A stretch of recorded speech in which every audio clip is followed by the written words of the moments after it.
High, welcome to Rahul polity YouTube channel. আমি রাহুল চক্রবর্তী। তো দেখতেই পাচ্ছ কি বিষয় নিয়ে আজকে আমি তোমাদের সাথে আলোচনা করব। আর্টিকেল 370 আমরা প্রত্যেকেই জানি 2019 সালে আর্টিকেল 370 ইন্ডিয়ান কনস্টিটিউশনস থেকে সাসপেন্ড করা হয়েছিল এবং 2023 সালে সুপ্রিম কোর্ট আর্টিকেল 370 যে সাসপেনশন ইন্ডিয়ান কনস্টিটিউশনস থেকে সেটিকে বৈধ বলে ঘোষণা করেছে।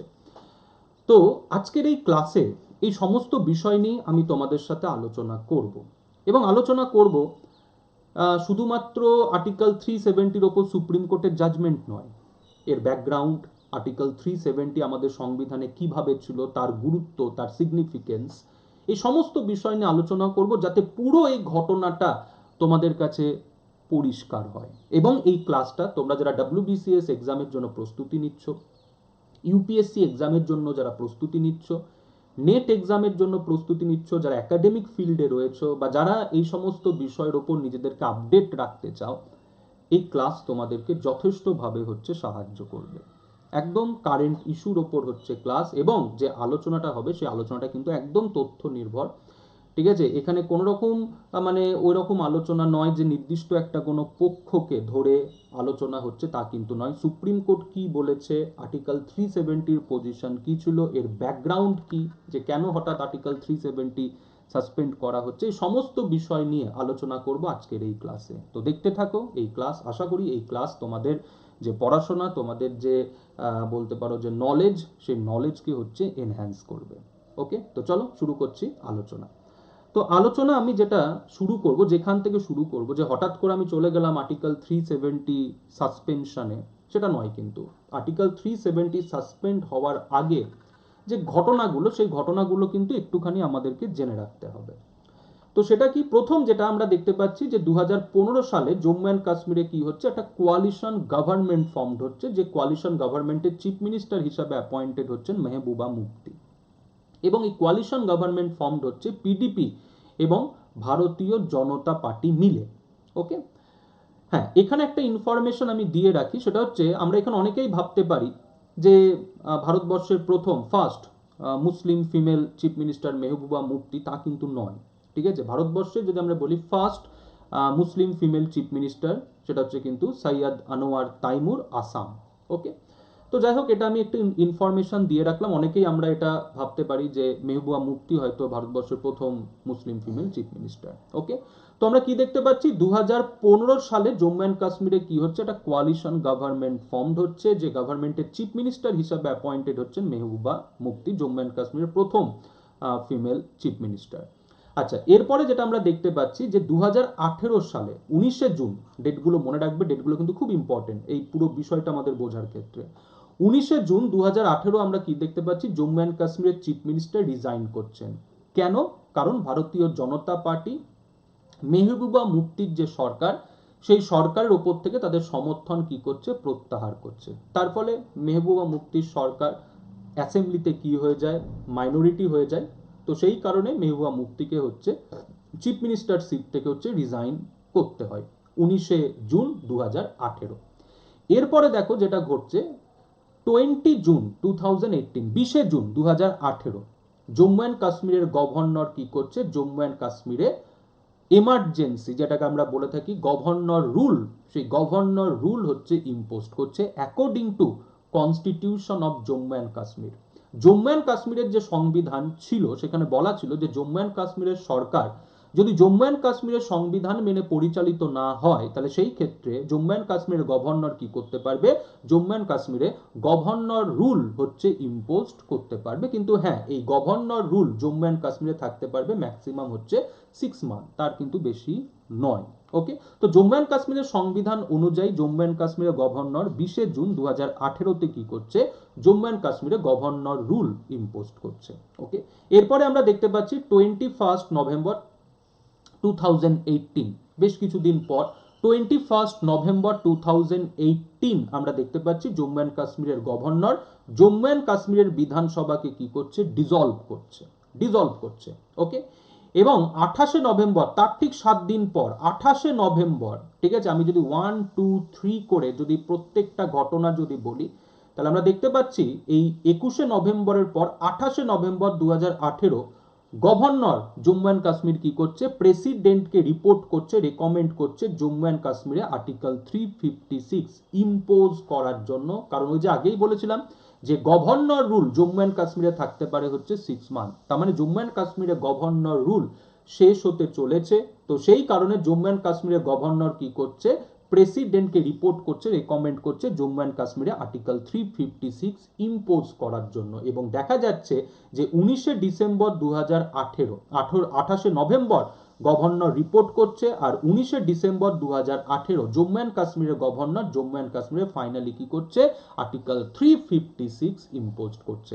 তাহলে এখানে একটা কথা কিন্তু একটু মনে রাখতে হবে যে এই যে আর্টিকেল 370 যখন সাসপেন্ড হচ্ছে, আমি জানি না এই ডেট তোমাদের মনে আছে কিনা, আর্টিকেল 370 আমাদের ইন্ডিয়ান কনস্টিটিউশন থেকে সাসপেন্ড হচ্ছে কিন্তু 6 অগস্ট 2019, 6 অগস্ট 2019 কি হচ্ছে, 370 আমাদের সংবিধান থেকে সাসপেন্ড হচ্ছে।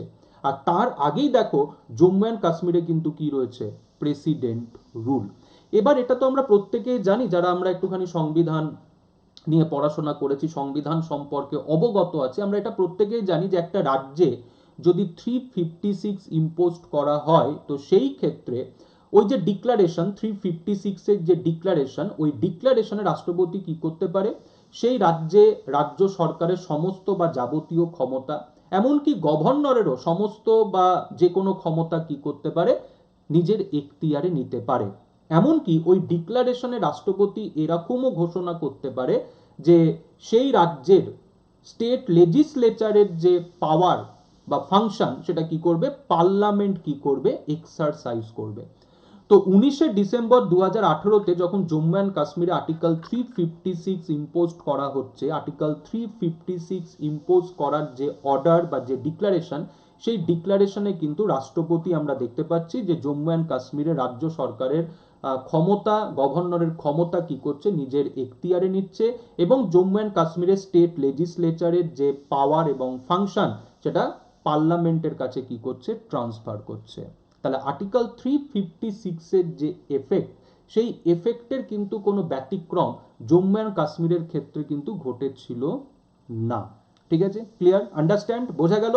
আচ্ছা, এরপরে চলে আসি যেটা, সেটা হচ্ছে 5th অগস্ট 2019। 5th অগস্ট 2019 ভারতের রাষ্ট্রপতি কি করছে, একটা অর্ডার ইস্যু করছে, যেটাকে আমরা বলছি constitution application to Jammu and Kashmir order 2019। Order নাম্বারটা কিন্তু একটুখানি মনে রাখবে, 272। এবং রাষ্ট্রপতি এই যে অর্ডারটা ইস্যু করছে, এই অর্ডারটা রাষ্ট্রপতি কিন্তু ইস্যু করছে তার সাংবিধানিক ক্ষমতার মধ্যে, যে ক্ষমতা রাষ্ট্রপতিকে দেওয়া হয়েছে সংবিধান আর্টিকেল 370, যেখানে জম্মু অ্যান্ড কাশ্মীরের জন্য কি রয়েছে, বিশেষ বিধান। তাহলে আর্টিকেল 370 অনুযায়ী ভারতের রাষ্ট্রপতি কি করছে, জম্মু অ্যান্ড কাশ্মীরের ক্ষেত্রে অর্ডার ইস্যু করছে, এবং এই অর্ডারে তিনি আমাদের সংবিধানের আর্টিকেল 367 কি করছে, অ্যামেন্ড করছে। হ্যাঁ, এই জায়গাটাই আসি। আর্টিকেল 367 এখানে কি বলা আছে, এখানে বলা আছে ইন্টারপ্রিটেশন। আমাদের সংবিধানের বেশ কিছু বিষয়ের বলতে পারো ব্যাখ্যা আর্টিকেল 367 দেওয়া আছে। যেরকম ধরো যদি আমরা বলি আমাদের সংবিধানে বিভিন্ন প্রভিশনে ফরেন স্টেট, ঠিক আছে, এই টার্মটা ইউজড হয়েছে। তো ফরেন স্টেট মানে কি, এই ইন্টারপ্রিটেশন আর্টিকেল 367 দেওয়া আছে যে ফরেন স্টেট মানে বলছে যে other than union of India. Okay, তো আর্টিকেল 367 অ্যামেন্ড হচ্ছে। হ্যাঁ, এবার বলি যে এখানে তোমরা অনেকেই বলতে পারো যে স্যার আর্টিকেল 367 অ্যামেন্ড হচ্ছে প্রেসিডেন্ট অর্ডারের মাধ্যমে, এটা আবার কি করে সম্ভব? আমরা তো জানি যে সংবিধান সংশোধনের ক্ষমতা পার্লামেন্টকে দেওয়া হয়েছে। ঠিক আছে, পার্লামেন্ট কি করবে, একটা অ্যামেন্ডমেন্ট বিল পাস করবে, সেই অ্যামেন্ডমেন্ট বিল রাষ্ট্রপতির কাছে যাবে, রাষ্ট্রপতি সেটাতে সম্মতি দেবে, তারপরে কনস্টিটিউশন অ্যামেন্ডমেন্ট অ্যাক্ট হবে। কনস্টিটিউশন অ্যামেন্ডমেন্ট অ্যাক্ট হলে তবেই গিয়ে আমরা সংবিধানের সেই আর্টিকেল বা সেই প্রভিশনস আমরা কি করতে পারি, অ্যামেন্ড করতে পারি। তো হাউ ইট পসিবল? তো বলে রাখি, এই যে কনস্টিটিউশনাল অর্ডার 2019 জম্মু অ্যান্ড কাশ্মীরের ক্ষেত্রে, যেখানে আমরা দেখতে পাচ্ছি যে কনস্টিটিউশনাল অর্ডারের মাধ্যমে আর্টিকেল 367 অ্যামেন্ড হচ্ছে, এবং অ্যামেন্ড হয়ে যেখানে একটা ক্লজ যুক্ত হচ্ছে, সেই ক্লজটা হচ্ছে 4। আর এই ক্লজ 4-এ কি বলা হচ্ছে, ক্লজ 4-এ বলা হচ্ছে যে আর্টিকেল 373 জম্মু অ্যান্ড কাশ্মীরের স্পেশাল প্রভিশনস, আর্টিকেল 373 ঠিক আছে, যেখানে কনস্টিটিউয়েন্ট অ্যাসেম্বলি বলা আছে, কনস্টিটিউয়েন্ট অ্যাসেম্বলির জায়গায় সেখানে কি হবে, legislative assembly of Jammu and Kashmir. তাহলে এই যে কনস্টিটিউশনাল অর্ডার 2019 এর মাধ্যমে আর্টিকেল 367 এর যে অ্যামেন্ডমেন্ট হচ্ছে, সেখানে কি বলা হচ্ছে যে আর্টিকেল 373 যেখানে কনস্টিটিউয়েন্ট অ্যাসেম্বলির উল্লেখ আছে, সেই জায়গাতে যে টার্মটা ইউজড হবে সেই টার্মটা হচ্ছে legislative assembly of Jammu and Kashmir. আচ্ছা, এবার বলি যে 2019 সালে এরকম অর্ডার যে ফার্স্ট ইস্যু হচ্ছে জম্মু অ্যান্ড কাশ্মীরের ক্ষেত্রে তা কিন্তু নয়। 2019-এর আগেও কিন্তু বহুবার জম্মু অ্যান্ড কাশ্মীরের ক্ষেত্রে প্রেসিডেন্ট কিন্তু এরকম অর্ডার ইস্যু করেছে। এটা আমরা প্রত্যেকেই জানি যে আমাদের সংবিধানে আর্টিকেল 35A একটা প্রভিশনস ছিল, যেখানে কি বলা আছে যে জম্মু অ্যান্ড কাশ্মীরের যারা পার্মানেন্ট রেসিডেন্ট তারা জম্মু অ্যান্ড কাশ্মীরের ক্ষেত্রে কি পাবে, বিশেষ সুযোগ সুবিধা পাবে। জম্মু অ্যান্ড কাশ্মীর গভর্নমেন্ট তাদেরকে বিশেষ সুযোগ সুবিধা দিতে পারবে। তো এই যে আর্টিকেল 35 এর যে বলতে পারো ইনক্লুশন ইন্ডিয়ান কনস্টিটিউশনে, এটা কিন্তু কোনো অ্যামেন্ডমেন্ট অ্যাক্টের দ্বারা হয়নি, এটাও কিন্তু হয়েছিল কনস্টিটিউশনাল অর্ডারের মাধ্যমে। এবং যখন আর্টিকেল যখন আমাদের সুপ্রিম কোর্টে 2019 কনস্টিটিউশনাল অর্ডারের ভ্যালিডিটি নিয়ে যখন বলতে পারো যুক্তি তর্ক চলছে, তখন কিন্তু সেখানে এই কনস্টিটিউশনাল অর্ডারের পক্ষে এই কনস্টিটিউশনাল অর্ডারগুলোকে প্লেস করা হয়েছিল যে this is not first time, যে 2019 সালে যে রাষ্ট্রপতি এরকম অর্ডার প্রথম ইস্যু করছে জম্মু অ্যান্ড কাশ্মীরের ক্ষেত্রে তা কিন্তু নয়। এর আগেও বহুবার রাষ্ট্রপতি কি করেছে, এরকম কনস্টিটিউশনাল অর্ডার ইস্যু করেছে এবং সংবিধানের পরিবর্তন করেছে জম্মু অ্যান্ড কাশ্মীরের ক্ষেত্রে। ঠিক আছে, ক্লিয়ার, আন্ডারস্ট্যান্ড। এবং সুপ্রিম কোর্ট এই যে কনস্টিটিউশনাল অর্ডার 272, যেটা কিন্তু সুপ্রিম কোর্ট বলছে ভ্যালিড। ঠিক আছে, আচ্ছা কেন এটা আমি এখানে বললাম, তার কারণ আছে কিন্তু। এই যে আর্টিকেল 373 যেখানে কনস্টিটিউয়েন্ট অ্যাসেম্বলির জায়গায় লেজিসলেটিভ অ্যাসেম্বলি কি হচ্ছে, ইন্ট্রোডিউসড হচ্ছে, কেন ইন্ট্রোডিউসড হচ্ছে এটা কিন্তু তোমরা বুঝতে পারবে। ঠিক আছে, তার জন্যই এই কনস্টিটিউশনাল অর্ডারটা তোমাদেরকে একটুখানি বুঝিয়ে রাখলাম। ওকে, আচ্ছা এরপরে চলে আসি পরবর্তী, আমরা দেখতে পাচ্ছি 5 অগস্ট 2019। খুব ভালো করে দেখো, 5 অগস্ট 2019 কিন্তু প্রেসিডেন্ট কি করছে, কনস্টিটিউশনাল অর্ডার 272 কি করছে, ইস্যু করছে। আর ওই দিনই রাজ্যসভাতে দেখো কি হচ্ছে, একটা রেজলিউশন পাসড হচ্ছে। কি রেজলিউশন, আর্টিকেল 370 সাসপেন্ড করার জন্য। এখানেই কিন্তু বিষয়টা যে কেন এই কনস্টিটিউশনাল অর্ডার 272। ঠিক আছে, তো 5 অগস্ট 2019 আমরা কি দেখতে পাচ্ছি, রাজ্যসভাতে একটা রেজলিউশন পাসড হচ্ছে আর্টিকেল 370 কে সাসপেন্ড করার জন্য। এবং তার পরের দিন 6 অগস্ট 2019 একই রেজলিউশন কি হচ্ছে, লোকসভাতে পাসড হচ্ছে আর্টিকেল 370 কে সাসপেন্ড করার জন্য। তার মানে কি, পার্লামেন্টে লোকসভা এবং রাজ্যসভাতে কি হলো, আর্টিকেল 370 সাসপেন্ড করার রেজলিউশন হচ্ছে পাসড হলো। আর্টিকেল 370 কে সাসপেন্ড করার রেজলিউশন পার্লামেন্টে পাসড হলো। 5 অগস্ট হচ্ছে রাজ্যসভাতে এবং 6 অগস্ট হচ্ছে তোমার লোকসভাতে।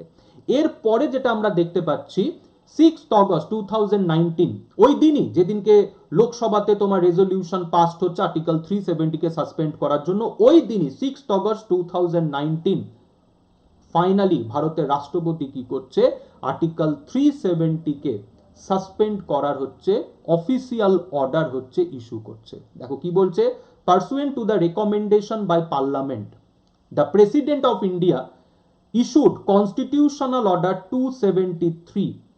ঠিক আছে, তাহলে প্রেসিডেন্ট আবারও কি করলো, একটা কনস্টিটিউশনাল অর্ডার ইস্যু করলো 273। ওকে, under article 373 of the constitution, by which article 370 ceased to apply with effect from 6 August 2019।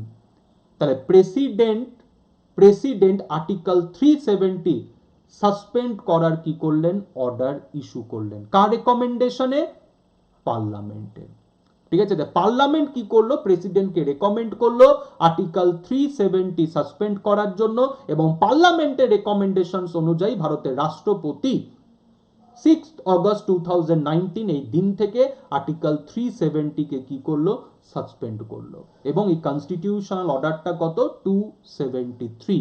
তাহলে এই যে কনস্টিটিউশনাল অর্ডার 272 যেটা 5th অগস্ট 2019 ইস্যুর হয়েছিল, এই কনস্টিটিউশনাল অর্ডারে আর্টিকেল 370 সাসপেন্ড হলো তা কিন্তু নয়। এই কনস্টিটিউশনাল অর্ডারে আমরা আমাদের সংবিধানের 367 কে অ্যামেন্ড করলাম, যেখানে একটা নতুন ক্লজ যুক্ত করলাম, যেখানে কি বললাম, কনস্টিটিউয়েন্ট অ্যাসেম্বলির পরিবর্তে legislative assembly of Jammu and Kashmir, এবং কনস্টিটিউশনাল অর্ডার 273 যার মাধ্যমে আমরা ফাইনালি কি করলাম, আর্টিকেল 370 ইন্ডিয়ান কনস্টিটিউশনস থেকে হচ্ছে আমরা সাসপেন্ড করলাম।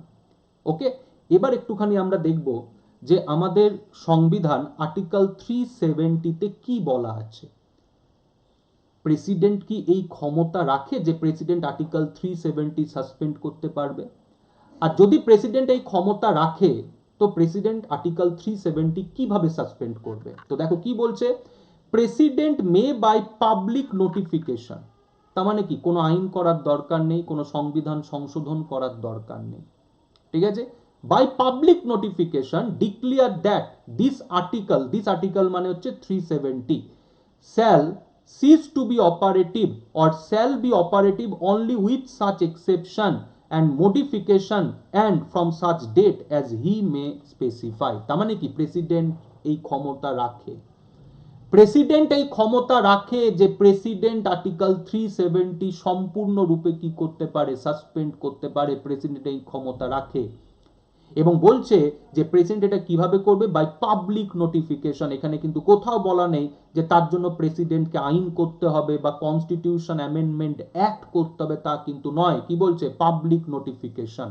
কিন্তু হ্যাঁ, এখানে একটা বলতে পারো ক্লজ রয়েছে, এখানে একটা প্রভিশনস রয়েছে। দেখো বলছে, provided that recommendation of the constituent assembly of the state shall be necessary before president issue such notification। ওকে, তাহলে আর্টিকেল 370 ইন্ডিয়ান কনস্টিটিউশনে যেটা বলা ছিল সেটা হচ্ছে এটাই, যে প্রেসিডেন্ট আর্টিকেল 370 যে কোনো সময় কি করতে পারে, সাসপেন্ড করতে পারে, যে কোনো দিন থেকে সাসপেন্ড করতে পারে, কিন্তু এই সাসপেনশনের ক্ষেত্রে প্রেসিডেন্টকে রেকমেন্ড করবে কনস্টিটিউয়েন্ট অ্যাসেম্বলি। কোন কনস্টিটিউয়েন্ট অ্যাসেম্বলি? ভারতবর্ষের একদমই না, constituent assembly of Jammu and Kashmir. এখানেই যুক্তি ছিল, আর্টিকেল 370 সাসপেন্ড করা যাবে না, এইখানেই যুক্তি ছিল যে কনস্টিটিউয়েন্ট অ্যাসেম্বলির কথা বলা হয়েছে, এই কনস্টিটিউয়েন্ট অ্যাসেম্বলি 1956 কি হয়ে গেছে, সাসপেন্ড হয়ে গেছে। তাহলে যে কনস্টিটিউয়েন্ট অ্যাসেম্বলি এক্সিস্ট করে না, তাহলে প্রেসিডেন্ট কি করে আর্টিকেল 370 সাসপেন্ড করবে? যুক্তি ছিল যে কনস্টিটিউয়েন্ট অ্যাসেম্বলি, জম্মু অ্যান্ড কাশ্মীরের কনস্টিটিউয়েন্ট অ্যাসেম্বলি সাসপেন্ড হওয়ার সাথে সাথে আর্টিকেল 370 কি হয়ে গেছে, পার্মানেন্ট। কারণ আর্টিকেল 370 ক্ষেত্রে কি বলা ছিল, টেম্পোরারি প্রভিশনস, নট পার্মানেন্ট। তো এখানে যুক্তি ছিল যারা আর্টিকেল 370 সাসপেনশনের বলতে পারো বিরোধিতা করেছিল সুপ্রিম কোর্টে, যারা পিটিশনার ছিল, তাদের এটাই যুক্তি ছিল যে আর্টিকেল 370 টেম্পোরারি নয়, দ্যাট ইজ পার্মানেন্ট, এবং কনস্টিটিউয়েন্ট অ্যাসেম্বলি ডিসলভ হওয়ার সাথে সাথে এটা পার্মানেন্ট হয়ে গেছে। কারণ আর্টিকেল 370 ক্লজ 3 তে এটাই বলা হচ্ছে যে হ্যাঁ, প্রেসিডেন্ট আর্টিকেল 370 সাসপেন্ড করবে, but recommendation of constituent assembly. But where is constituent assembly? কোথায় কনস্টিটিউয়েন্ট অ্যাসেম্বলি? কনস্টিটিউয়েন্ট অ্যাসেম্বলি নেই। তাহলে কি করে প্রেসিডেন্ট ইউনিল্যাটারালি আর্টিকেল 370 সাসপেন্ড করতে পারে? তাহলে বুঝতে পারছো কেন কনস্টিটিউশনাল অর্ডার 272? বুঝতে পারলে তো এবার কেন কনস্টিটিউশনাল অর্ডার 272? কারণ এই কনস্টিটিউশনাল অর্ডার 272 যেখানে আমরা দেখতে পাচ্ছি আর্টিকেল 367 অ্যামেন্ড হচ্ছে, অ্যামেন্ড হয়ে ক্লজ 4 যুক্ত হচ্ছে, এবং যেখানে কি বলা হচ্ছে, এই যে কনস্টিটিউয়েন্ট অ্যাসেম্বলি, এই কনস্টিটিউয়েন্ট অ্যাসেম্বলি চেঞ্জ হয়ে কি হচ্ছে, legislative assembly of Jammu and Kashmir. তাহলে এখানে প্রথমেই পরিবর্তনটা করা হলো, কনস্টিটিউয়েন্ট অ্যাসেম্বলির জায়গায় লেজিসলেটিভ অ্যাসেম্বলি। এবং ওই যে বললাম যে কনস্টিটিউশনাল অর্ডার 272 সুপ্রিম কোর্ট কি বলছে, ভ্যালিড। কেন? কারণ this is not a first constitutional order made by president relating to Jammu and Kashmir. এর আগেও বহু এরকম কনস্টিটিউশনাল অর্ডারের মাধ্যমে প্রেসিডেন্ট কি করেছে, ভারতের সংবিধান পরিবর্তন করে জম্মু অ্যান্ড কাশ্মীরের ক্ষেত্রে অ্যাপ্লাই করেছে, যার example article 35A constitutional order 1954। ওকে, হ্যাঁ, এবার এখানে একটা বিষয় আছে, সেই বিষয়টা কি, যে ঠিক আছে মানলাম যে কনস্টিটিউয়েন্ট অ্যাসেম্বলির জায়গায় লেজিসলেটিভ অ্যাসেম্বলি বলা হয়েছে, বাট তখন তো লেজিসলেটিভ অ্যাসেম্বলি এক্সিস্ট করছে না, কারণ তখন তো জম্মু অ্যান্ড কাশ্মীর প্রেসিডেন্ট রুলে 356, কিন্তু ওই যে 356 তার এফেক্ট কি, তার কনসিকুয়েন্স কি, যে স্টেট লেজিসলেচারের পাওয়ার কি করা হয়েছে, পার্লামেন্টের হাতে ট্রান্সফার করা হয়েছে। স্টেট লেজিসলেচারের ফাংশন পার্লামেন্ট কি করছে, এক্সারসাইজ করছে, আর লেজিসলেটিভ অ্যাসেম্বলি তো ডিসলভ। আমরা প্রথমেই দেখলাম যে গভর্নর কি করলেন, ওই যে প্রথমের যে ব্যাকগ্রাউন্ডটা সেখানে আমরা দেখলাম তো গভর্নর কি করলেন, জম্মু অ্যান্ড কাশ্মীরের লেজিসলেটিভ অ্যাসেম্বলি ডিসলভ করে দিল। এবং তারপরে আমরা দেখতে পাচ্ছি যে 19শে ডিসেম্বর 2018 সালে জম্মু অ্যান্ড কাশ্মীরে যে 356 ইম্পোজড হচ্ছে, সেখানে রাষ্ট্রপতি কি করছে, জম্মু অ্যান্ড কাশ্মীরের স্টেট লেজিসলেচারের পাওয়ার পার্লামেন্টের হাতে ট্রান্সফার করছে। তাহলে সেই ক্ষেত্রে আজকে আমরা যদি বলি যে জম্মু অ্যান্ড কাশ্মীরের ক্ষেত্রে স্টেট লেজিসলেচারের পাওয়ার অ্যান্ড ফাংশন কি এক্সারসাইজ করবে, সেই অথরিটি পার্লামেন্ট। তার জন্যই আজকে 5 অগস্ট 2019 রাজ্যসভাতে রেজলিউশন পাসড হলো, 6 অগস্ট 2019 লোকসভাতে রেজলিউশন পাসড হলো, আর 6 অগস্ট 2019 যখন ফাইনালি প্রেসিডেন্ট অর্ডার ইস্যু করছে, কনস্টিটিউশন অর্ডার 273, যেখানে প্রেসিডেন্ট আর্টিকেল 370 কে সাসপেন্ড করছে, সেখানে আমরা কি দেখতে পাচ্ছি, পার্লামেন্ট যদি জম্মু অ্যান্ড কাশ্মীরের 356 যদি ইম্পোজড না হতো, না থাকতো, যদি দেখা যাচ্ছে জম্মু অ্যান্ড কাশ্মীরে বিধানসভা রয়েছে, সেখানে বিধানসভা অ্যাক্টিভ আছে, তাহলে সেই ক্ষেত্রে হয়তো এখানে legislative assembly of Jammu and Kashmir থাকতো। কিন্তু যেহেতু জম্মু অ্যান্ড কাশ্মীরে 356, লেজিসলেটিভ অ্যাসেম্বলির পাওয়ার পার্লামেন্টের হাতে, তাই পার্লামেন্ট কি করছে, সেই কাজটা করছে। এবং এটাও হচ্ছে সাংবিধানিক, কারণ আর্টিকেল 356 এর হচ্ছে কি, এটা কনসিকুয়েন্স। তাই এখানে যে পার্লামেন্ট রেজলিউশনস নিয়েছে, এখানেও কিন্তু কোনো সুপ্রিম কোর্ট কি দেখতে পায়নি, খারাপ কিছু বা অবৈধ কিছু দেখতে পায়নি, because this is consequence of article 356। তাহলে আর্টিকেল 370 যে suspension, constitutional order 272, constitutional order 273, both are valid declared by Supreme Court।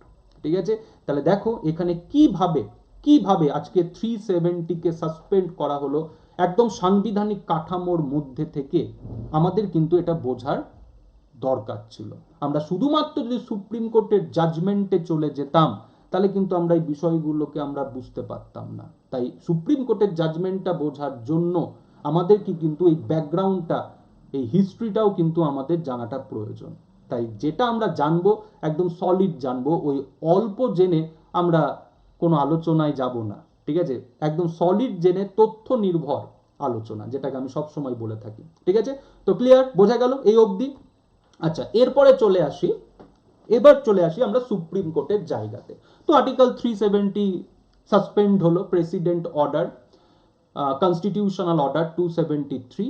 তো এই যে constitutional order 272, constitutional order 273, Jammu and Kashmir reorganisation act 2019, এই সমস্ত কিছু কি হলো, সুপ্রিম কোর্টে চ্যালেঞ্জড হলো। এবং সুপ্রিম কোর্ট সেই ক্ষেত্রে কনস্টিটিউশনাল বেঞ্চ ফর্ম করলো। কনস্টিটিউশনাল বেঞ্চে এই সম্পূর্ণ বিষয়টার কি হলো, হিয়ারিং হলো, এবং আলটিমেটলি ডিসেম্বর মান্থে সুপ্রিম কোর্ট ফাইনাল রায় দিল।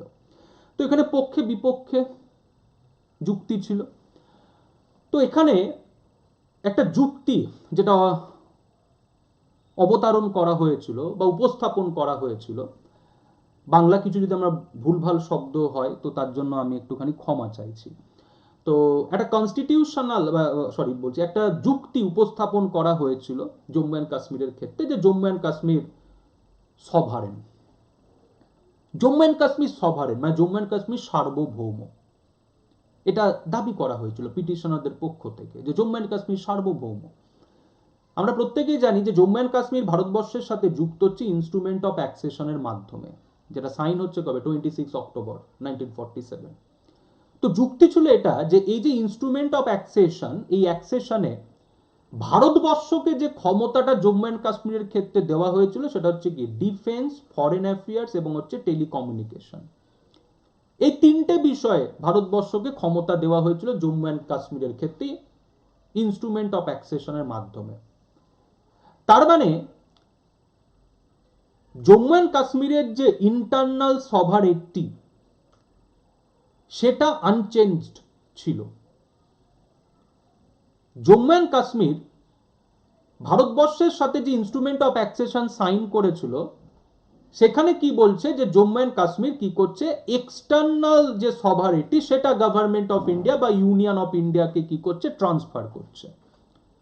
মানে যুক্তি এটাই যে ইনস্ট্রুমেন্ট অফ অ্যাক্সেশন যেটা সাইন্ড হচ্ছে রাজা হরি সিং এবং গভর্নমেন্ট অফ ইন্ডিয়ার মধ্যে, সেখানে এই ইনস্ট্রুমেন্ট অফ অ্যাক্সেশনে ইউনিয়ন অফ ইন্ডিয়াকে কি করা হচ্ছে, জম্মু অ্যান্ড কাশ্মীরের এক্সটার্নাল সভারেন্টির ক্ষেত্রে পাওয়ার দেওয়া হচ্ছে, নট ইন্টারনাল সভারেন্টি।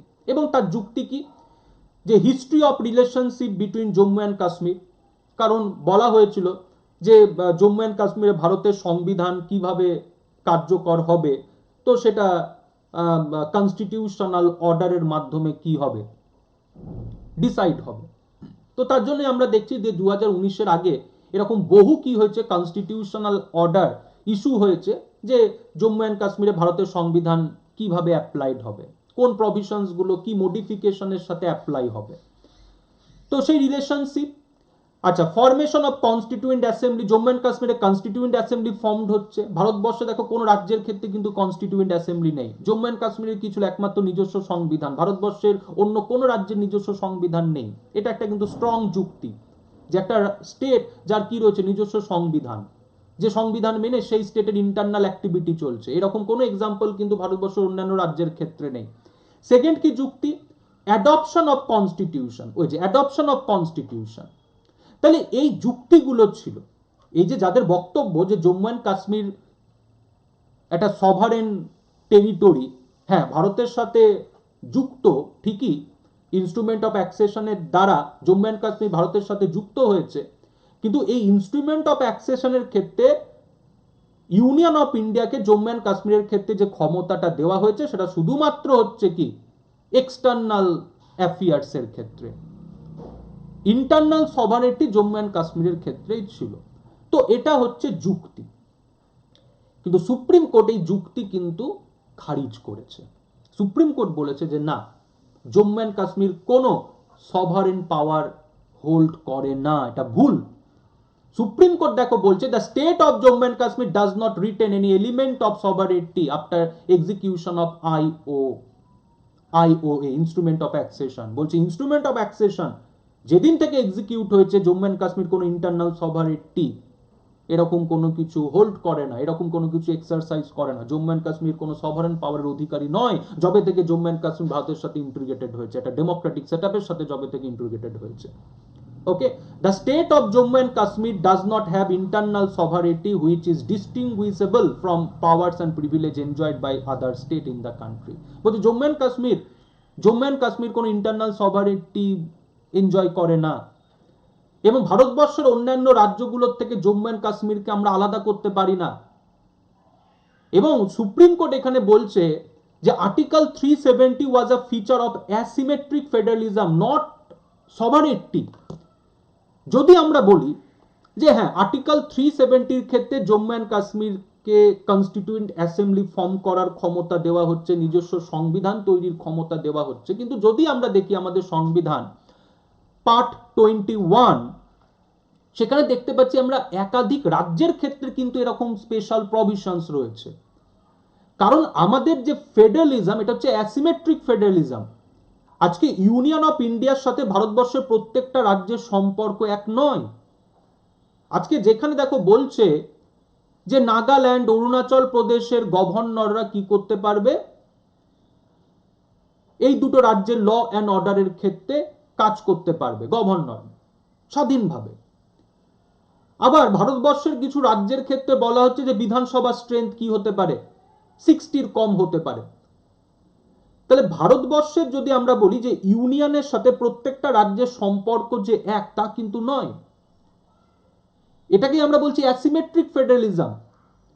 তাহলে আর্টিকেল 370 জম্মু অ্যান্ড কাশ্মীরকে সভারেন পাওয়ার দিচ্ছে না, বরঞ্চ আর্টিকেল 370 জম্মু অ্যান্ড কাশ্মীরকে বিশেষ কিছু সুযোগ সুবিধা দিচ্ছে, যে জম্মু অ্যান্ড কাশ্মীরে কনস্টিটিউয়েন্ট অ্যাসেম্বলি ফর্ম হতে পারে, সেখানে একটা নিজস্ব সংবিধান থাকতে পারে স্টেটের। তার মানে এটা নয় যে জম্মু অ্যান্ড কাশ্মীর সভারেন পাওয়ারের অধিকারী। আর সভারেন পাওয়ার যদি আমরা বলি, সভারেন পাওয়ার মানে যেখানে একটা টেরিটরি সমস্ত বিষয়ের ওপর আইন তৈরির ক্ষমতা থাকবে। এরকম নয় যে 10টা বিষয়ের ওপর আইন তৈরির ক্ষমতা থাকবে আর 3টে বিষয় অন্য কাউরির কাছে থাকবে, এটা কখনো হতে পারে না। সভারেনিটি কখনো ট্রান্সফারেবল নয়। আজকে যদি আমরা দেখি ভারতবর্ষ সভারেন, আজকে এরকম কি আছে যে ভারতবর্ষ 100টা বিষয়ের ওপর আইন তৈরি করে আর এখনো 10টা বিষয়ের ওপর ব্রিটিশ পার্লামেন্ট আইন তৈরি করে? যদি থাকতো তাহলে ভারতবর্ষ আজও সভারেন হতো না। সভারেন পাওয়ার মানে কি? যেখানে একটা টেরিটরি সমস্ত বিষয়ের ওপর কি থাকবে, আইন তৈরির ক্ষমতা থাকবে, অল সাবজেক্ট, যেখানে জম্মু অ্যান্ড কাশ্মীরের ছিল না। সুপ্রিম কোর্টের এটা যুক্তি, সুপ্রিম কোর্টের এটা বক্তব্য। তাহলে কি করে এই যুক্তি মানা হবে যে জম্মু অ্যান্ড কাশ্মীর সভারেন? হ্যাঁ, এখানে আরো কিছু যুক্তি রয়েছে। দেখো কি বলছে, position article 370 and constituent assembly under Indian constitution. Article 370 এরকম নয় যে আমাদের সংবিধান কার্যকর হওয়ার পর আমাদের সংবিধানে যুক্ত হচ্ছে। আর্টিকেল 370 এরকম নয় যে জম্মু অ্যান্ড কাশ্মীরের সংবিধান অ্যাডপ্ট হওয়ার পর আমাদের সংবিধানে যুক্ত হচ্ছে। আর্টিকেল 370 আমাদের সংবিধানে যুক্ত হচ্ছে 26 নভেম্বর 1949। 26 নভেম্বর 1949। তাই তো দেখো কি বলছে, article 370 was part of constitution as it was originally adopted on 26 জানুয়ারি 1950। তাহলে আমাদের সংবিধানে আর্টিকেল 370 প্রথম থেকেই আছে। এরকম নয় যে আর্টিকেল 370 জম্মু অ্যান্ড কাশ্মীরে কনস্টিটিউয়েন্ট অ্যাসেম্বলি ফর্মড হওয়ার পর বা জম্মু অ্যান্ড কাশ্মীরের সংবিধান তৈরি হওয়ার পর আর্টিকেল 370 আমাদের সংবিধানে যুক্ত হয়েছে, তা কিন্তু নয়। আচ্ছা, আর কি বলছে, আর্টিকেল 372, আর্টিকেল 370 ক্লজ 2, যেখানে কি বলছে, constituent assembly for the purpose of framing the constitution of the state is convent. তার মানে কি, এই যে জম্মু অ্যান্ড কাশ্মীরে কনস্টিটিউয়েন্ট অ্যাসেম্বলি ফর্মড হতে পারে, এটা আমাদের সংবিধানেই বলা হয়েছে। তাহলে এই যে জম্মু অ্যান্ড কাশ্মীরে কনস্টিটিউয়েন্ট অ্যাসেম্বলি ফর্মড হলো, কনস্টিটিউয়েন্ট অ্যাসেম্বলি সংবিধান তৈরি করলো, এই সমস্ত ক্ষমতা জম্মু অ্যান্ড কাশ্মীর পেয়েছে কিন্তু সংবিধানগতভাবে আর্টিকেল 370 অনুযায়ী। এবং দেখো বলছে 31 অক্টোবর 1951 কি হচ্ছে, constituent assembly of Jammu and Kashmir first meeting.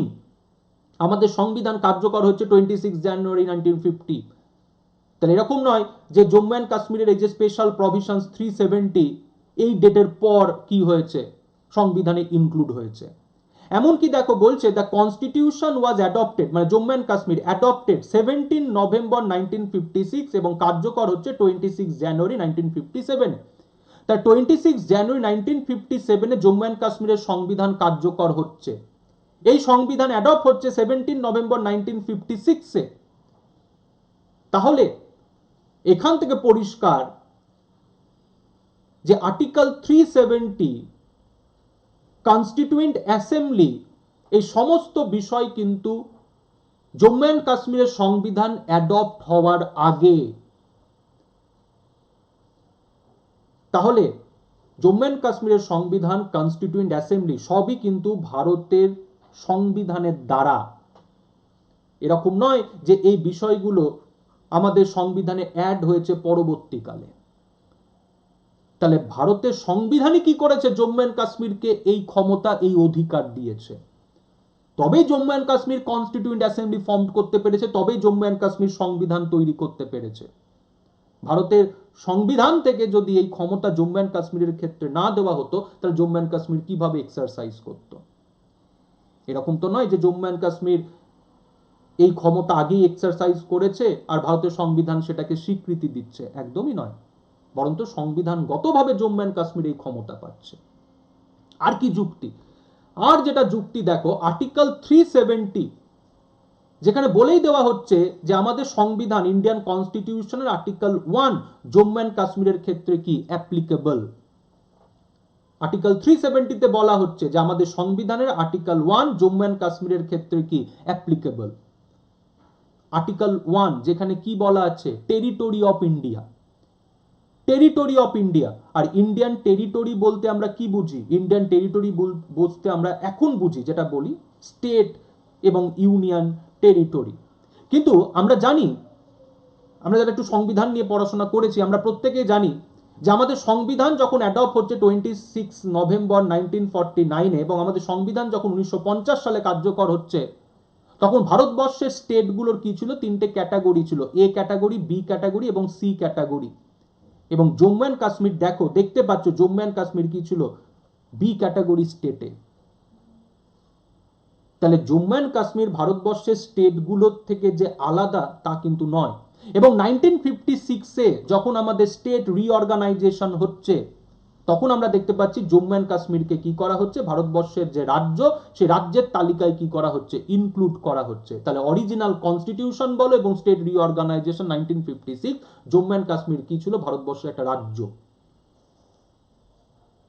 তাহলে এরকম নয় যে জম্মু অ্যান্ড কাশ্মীর ভারতবর্ষের রাজ্যগুলোর বাইরে একটা আলাদা টেরিটরি হিসাবে অবস্থান করছিল, তা কিন্তু নয়। ওই যে সুপ্রিম কোর্টের বক্তব্য যে ভারতবর্ষ হচ্ছে কি অ্যাসিমেট্রিক ফেডারালিজম, যেখানে ভারতবর্ষের সংবিধান থেকে বেশ কিছু রাজ্যকে কি করা হচ্ছে? বিশেষ কিছু সুযোগ সুবিধা দেওয়া হয়েছে। তার ফলে আমরা বলতে পারি না যে ভারতবর্ষের 28টা রাজ্যের সাথে ইউনিয়নের সেম রিলেশনশিপ, একদমই নয়। আজকে পশ্চিমবঙ্গের সাথে ইউনিয়নের যে রিলেশনশিপ আর নাগাল্যান্ডের সাথে যে ইউনিয়নের রিলেশনশিপ, সেটা সেম নয়। কিন্তু যদি আমি বলি পশ্চিমবঙ্গ রাজ্য, নাগাল্যান্ডও রাজ্য, এরকম নয় যে নাগাল্যান্ডের সাথে আজকে ইউনিয়ন অফ ইন্ডিয়ার বিশেষ সম্পর্ক আছে বলে নাগাল্যান্ড রাজ্য নয়, সেটা আলাদা কিছু। নাগাল্যান্ড সভারেন পাওয়ার এক্সারসাইজ করছে, একদমই নয়। ওকে, আচ্ছা, আর কি যুক্তি? আর যেটা যুক্তি সেটা হচ্ছে সব থেকে গুরুত্বপূর্ণ, যেটা হচ্ছে প্রোক্লামেশন অফ মহারাজা হরি সিং। এই প্রোক্লামেশনটা কবে হচ্ছে? দেখো, ঠিক আমাদের সংবিধান অ্যাডপ্ট হওয়ার আগের দিন, 25 নভেম্বর 1949। ওই জন্য আমি আগেই তোমাদেরকে বলেছিলাম যে শুধুমাত্র ওই সুপ্রিম কোর্টের জাজমেন্ট যে আর্টিকেল 370 সাসপেনশন ভ্যালিড, এটা জেনে যাওয়াতে যদি আমরা ভাবি যে আমরা অনেক কিছু জেনে গিয়েছি, না, জানতে হবে পুরো বিষয়টা, তথ্য তোমার কাছে ঠিক থাকতে হবে। তার জন্যই কিন্তু আজকের এই ক্লাসটা। তো দেখো, 25 নভেম্বর 1949 একদম হিস্টোরিক্যাল ফ্যাক্ট, যে ফ্যাক্টের ওপর সুপ্রিম কোর্ট জাজমেন্ট দিয়েছে। প্রোক্লামেশন অফ মহারাজা হরি সিং, এই যে মানে বলতে পারো পিটিশনারদের যে বক্তব্য ছিল যে Jammu and Kashmir internal sovereignty hold করে, তো সুপ্রিম কোর্ট যে বলছে না, এটা ভুল। সেখানে দেখো যে যুক্তিগুলো, যে কি করে আমরা বলবো যে Jammu and Kashmir internal sovereignty hold করে, যেখানে জম্মু অ্যান্ড কাশ্মীর ভারতবর্ষের রাজ্যগুলোর মধ্যে অন্তর্ভুক্ত। আমরা একটা একটা করে যুক্তি আমরা এখানে পেশ করছি। ওকে, আচ্ছা, Maharaja Hari Singh by issuing proclamation on 25 November 1949। Maharaja Hari Singh কি করছে? 25 নভেম্বর 1949-এ একটা প্রোক্লামেশন ইস্যু করছে আমাদের সংবিধান অ্যাডপ্ট হওয়ার ঠিক একদিন আগে। That the constitution of India when adopted, বলছে ভারতের সংবিধান যখন অ্যাডপ্ট হবে, would be applicable to the state of Jammu and Kashmir ratified the acceptance of the Constitution of India. The ratification could not be modified or revoked even by the Constituent Assembly of the state. বুঝতে পারলে? বলছে ভারতের সংবিধান যেদিনকে adopt হবে, এই সংবিধান Jammu and কাশ্মীরের ক্ষেত্রে কি হবে? অ্যাপ্লাই হবে। এটাকে র্যাটিফাই করা হচ্ছে। এবং এই যে র্যাটিফাই করা হলো ভারতের সংবিধানকে, এটা পরবর্তীকালে জম্মু অ্যান্ড কাশ্মীরের কনস্টিটিউয়েন্ট অ্যাসেম্বলি কি করতে পারবে না? কোনো রকম ভাবে মডিফাই করতে পারবে না। তাহলে মহারাজা হরি সিং এর এই যে proclamation 25 November 1949, this is very important, যেখানে তিনি বলছেন যে ভারতের সংবিধান যেদিনকে অ্যাডপ্ট হবে, would be applicable to the state of Jammu and Kashmir ratified the acceptance of the constitution of India. Ratified, স্বীকৃত। এবং এই র্যাটিফিকেশনকে কোনোভাবে পরবর্তীকালে constituent assembly of Jammu and Kashmir change করতে পারবে না। তাহলে কি করে আপনারা বলছেন যে Jammu and Kashmir internal sovereignty hold করে? জম্মু অ্যান্ড কাশ্মীর ভারতের সংবিধান অ্যাপ্লিকেবল, এবং সেই প্রোক্লামেশন, সেই ডিক্লারেশন আমরা দেখতে পাচ্ছি মহারাজা হরি সিং করছে 25 নভেম্বর 1949। তার জন্যই সুপ্রিম কোর্ট বলেছিল যে ইনস্ট্রুমেন্ট অফ অ্যাক্সেশন যেদিন থেকে এক্সিকিউট হচ্ছে, সেই দিন থেকে জম্মু অ্যান্ড কাশ্মীর কোনো সভারেন পাওয়ারের অধিকারী নয়। জম্মু অ্যান্ড কাশ্মীর ভারতবর্ষের একটা কি ইন্ট্রিগাল পার্ট, এবং জম্মু অ্যান্ড কাশ্মীর যে ভারতবর্ষের ইন্ট্রিগাল পার্ট, এটা জম্মু অ্যান্ড কাশ্মীরের সংবিধান বলছে। দেখো কি বলছে, on 17 November 1956 the constituent assembly of Jammu and Kashmir, 17 November 1956 যেদিনকে জম্মু অ্যান্ড কাশ্মীরের সংবিধান অ্যাডপ্ট হচ্ছে, কি বলছে, with the people of the state of Jammu and Kashmir having solemnly resolved in pursuance of the accession of this state to India, which took place on 26th day of October 1947, to further define the existing relationship of the state with Union of India as an integral part. তাহলে Jammu and কাশ্মীরের যে preamble constitution, সেখানে কি বলছে যে Jammu and কাশ্মীরের যে মানুষ, তারা এই যে ইন্টিগ্রেশন, এই যে অ্যাক্সেশন জম্মু অ্যান্ড কাশ্মীরের ইন্ডিয়ার সাথে, সেটাকে কি করছে, সেটাকে র্যাটিফাই করছে এবং বলছে Jammu and Kashmir integral part of state, integral part of India. তাহলে জম্মু অ্যান্ড কাশ্মীর ভারতবর্ষের একটা অংশ। তার জন্যই আজকে ভারতবর্ষের যে রাজ্যের যে তালিকা, সেই তালিকার মধ্যে আমরা জম্মু অ্যান্ড কাশ্মীরকে দেখতে পেতাম। সেটা অরিজিনাল কনস্টিটিউশনেও আমরা দেখতে পেয়েছি বি ক্যাটাগরি স্টেট, এবং 1956 এ যখন স্টেট রিঅর্গানাইজেশন হলো তখনও আমরা দেখতে পাচ্ছি। তাহলে জম্মু অ্যান্ড কাশ্মীর হচ্ছে ভারতবর্ষের একটা রাজ্য, আর সেই কারণে জম্মু অ্যান্ড কাশ্মীর কোনো সভারেন পাওয়ারের অধিকারী নয়। হ্যাঁ, জম্মু অ্যান্ড কাশ্মীর ভারতের সংবিধান আর্টিকেল 370 থেকে কি পাচ্ছে, বিশেষ কিছু সুযোগ সুবিধা পাচ্ছে। এই সুযোগ সুবিধা পাওয়ার অর্থ এটা নয় যে জম্মু অ্যান্ড কাশ্মীর সভারেন পাওয়ারের অধিকারী। আজকে জম্মু অ্যান্ড কাশ্মীরের কনস্টিটিউয়েন্ট অ্যাসেম্বলি ছিল, জম্মু অ্যান্ড কাশ্মীরের সংবিধান ছিল, সেটা ভারতবর্ষের অন্য কোনো রাজ্যের ক্ষেত্রেও থাকতে পারত, ছিল না আলাদা কথা, কিন্তু থাকতে পারত। এরকম এক্সাম্পল আরো একটা দুটো থাকতে পারত, কারণ ওই যে সুপ্রিম কোর্টের কথা অনুযায়ী যে ইন্ডিয়ান ফেডারেলিজম ইজ অ্যাসিমেট্রিক, যেখানে ইউনিয়নের সাথে প্রত্যেকটা রাজ্যের সম্পর্ক এক নয়। ঠিক আছে, চলো নেক্সট এবার চলে আসি, যেটা যুক্তি ছিল যে আর্টিকেল 370 পার্মানেন্ট, এটা টেম্পোরারি নয়। তো সুপ্রিম কোর্ট বলছে যে না, এটা পার্মানেন্ট, পার্মানেন্ট, এটা টেম্পোরারি। ঠিক আছে, যেটা যুক্তি ছিল পিটিশনারদের যে না, আর্টিকেল 370 পার্মানেন্ট। আর কেন পার্মানেন্ট, ওই যে কনস্টিটিউয়েন্ট অ্যাসেম্বলি ডিসলভ হওয়ার সাথে সাথে আর্টিকেল 370 পার্মানেন্ট হয়ে গেছে। কারণ ওই যে আর্টিকেল 370, যেটা আমরা আগেই পড়ে এসেছি ক্লজ 3, যেখানে কি বলা ছিল যে প্রেসিডেন্ট কি করবে, আর্টিকেল 370 সাসপেন্ড করতে পারে কনস্টিটিউয়েন্ট অ্যাসেম্বলি রেকমেন্ডেশনে। তাহলে কনস্টিটিউয়েন্ট অ্যাসেম্বলি ডিসলভ হওয়ার সাথে সাথে কি হয়ে গেছে, আর্টিকেল 370 পার্মানেন্ট। কারণ কি করে প্রেসিডেন্ট আর্টিকেল 370 সাসপেন্ড করবে, যেখানে কনস্টিটিউয়েন্ট অ্যাসেম্বলি এক্সিস্ট করে না। যদি কনস্টিটিউয়েন্ট অ্যাসেম্বলি এক্সিস্ট করতো, তাহলে আমরা বলতে পারতাম যে হ্যাঁ, আর্টিকেল 370 হচ্ছে টেম্পোরারি। তাহলে যে কনস্টিটিউয়েন্ট অ্যাসেম্বলি এক্সিস্ট করে না, যেটা ডিসলভ হয়ে গেছে জম্মু অ্যান্ড কাশ্মীরের সংবিধান কার্যকর হওয়ার সাথে সাথে 26 জানুয়ারি 1957, তাহলে আর্টিকেল 370 সাসপেন্ড করার রেকমেন্ডেশন প্রেসিডেন্টকে কে করবে, বা আর্টিকেল 370 কিভাবে সাসপেন্ড হবে। ওকে, তো এখানে দেখো সুপ্রিম কোর্ট কি বলছে, the power under article 373 did not cease to exist upon the dissolution of constituent assembly. বলছে এই যে প্রেসিডেন্টের পাওয়ার আর্টিকেল 370 সাসপেন্ড করার, এটা বাতিল হয়নি।